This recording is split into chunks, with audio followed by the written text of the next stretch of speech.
Salam saudara yang dikasihi Tuhan Yesus. Kenapa Tuhan Yesus membentuk ke-12 muridnya?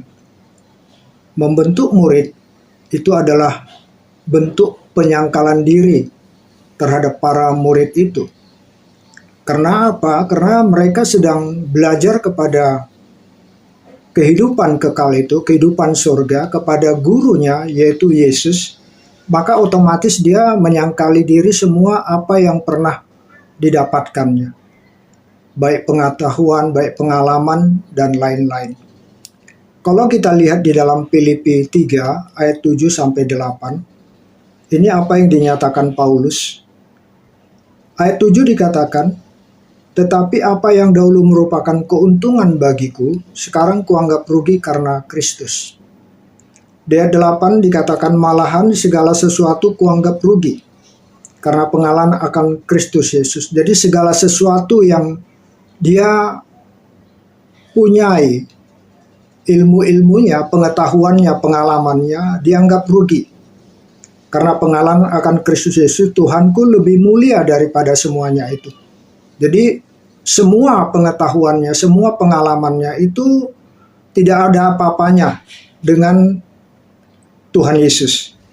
Malah dikatakannya di selanjutnya, oleh karena dialah, oleh karena Tuhan Yesuslah, aku telah melepaskan semuanya itu dan menganggapnya sampah supaya aku memperoleh Kristus. Jadi dia harus melepaskan semua itu, menganggap sampah, supaya apa? Supaya pengenalan akan Kristus, hikmat Tuhan, kuasa Tuhan, itu sepenuhnya menaungi dia. Jadi dia harus menyangkali dirinya supaya kuasa Kristus itu turun kepadanya.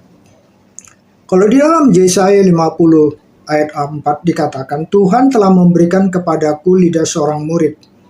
Tuhan itu memberikan lidah kepada seorang murid, supaya dengan perkataan aku dapat memberi semangat baru kepada orang yang letih lesu. Setiap pagi ia mempertajam pendengaranku untuk mendengar seperti seorang murid. Jadi murid Tuhan itu melakukan, memberi semangat baru kepada orang yang letih lesu. Itu menjadi suatu syarat.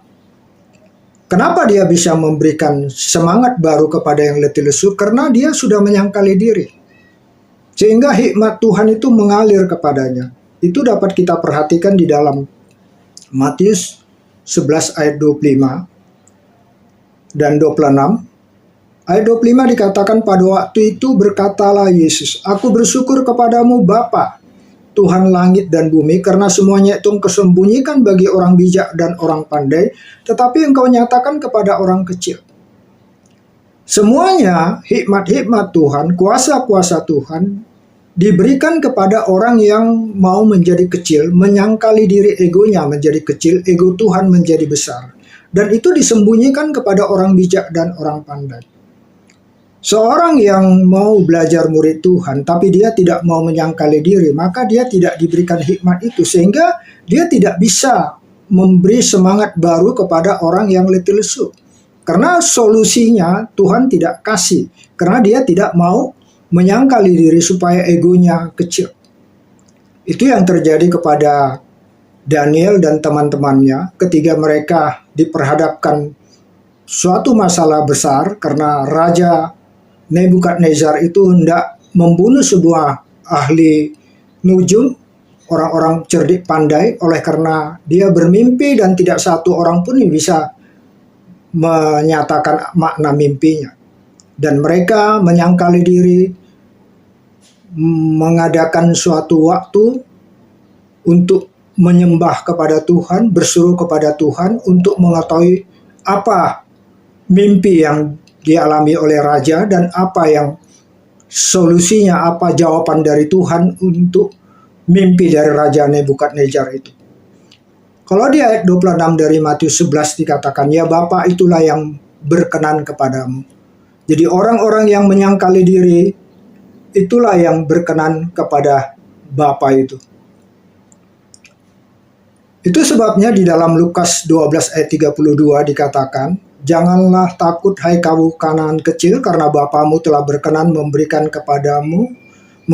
kamu kerajaan itu. Jadi para murid itu Tuhan katakan, jangan kamu takut.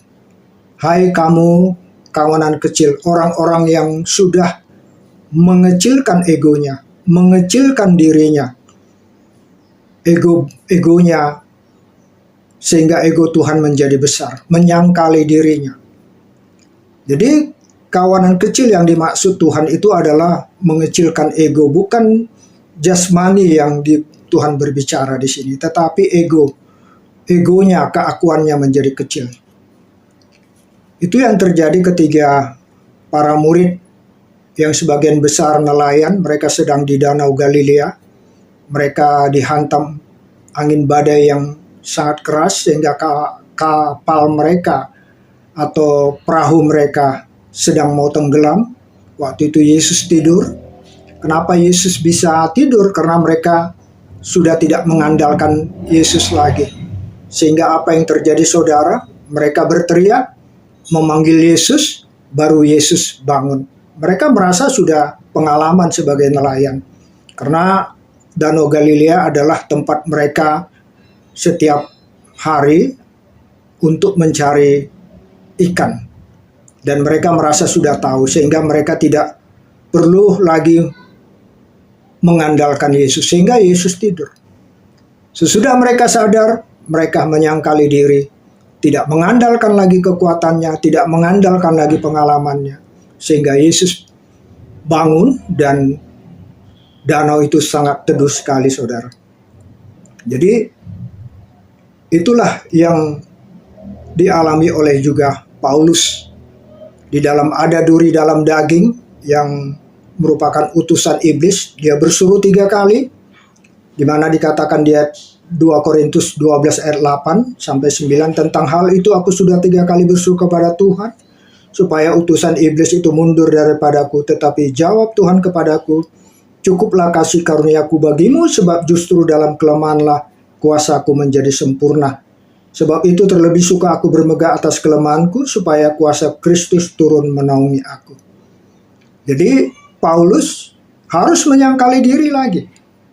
Dia katakan, sebab itu terlebih suka aku bermegah, terlebih suka dia mengalami duri dalam daging, supaya kuasa Kristus turun menaunginya.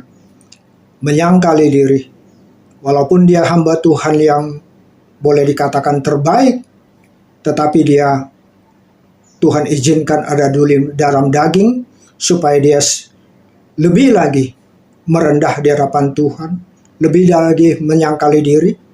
Begitu dia menyangkali diri, maka Tuhan katakan, cukuplah kasih karuniaku bagimu, sebab justru dalam kelemahanlah kuasaku menjadi sempurna. Kuasa Tuhan menjadi sempurna apabila kita belajar sungguh-sungguh menyangkali diri, belajar sungguh-sungguh menjadi murid Tuhan, menyangkali semua apa yang kita pernah alami, baik pengalaman pelayanan, baik juga pengetahuan di masa lalu. Dan Paulus katakan, semuanya kuanggap rugi karena Kristus dan kuanggap sampah.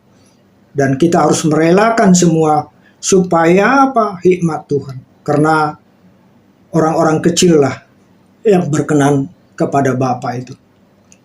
Janji Tuhan kepada para murid Tuhan itu dikatakan di dalam Matius 10 ayat 8. Sembuhkanlah orang sakit, bangkitkanlah orang mati, tahirkanlah orang kusta, usirlah setan-setan, kamu telah memperolehnya dengan cuma-cuma, karena itu berikanlah pula dengan cuma-cuma. Apa yang diberikan oleh Tuhan kepada para murid?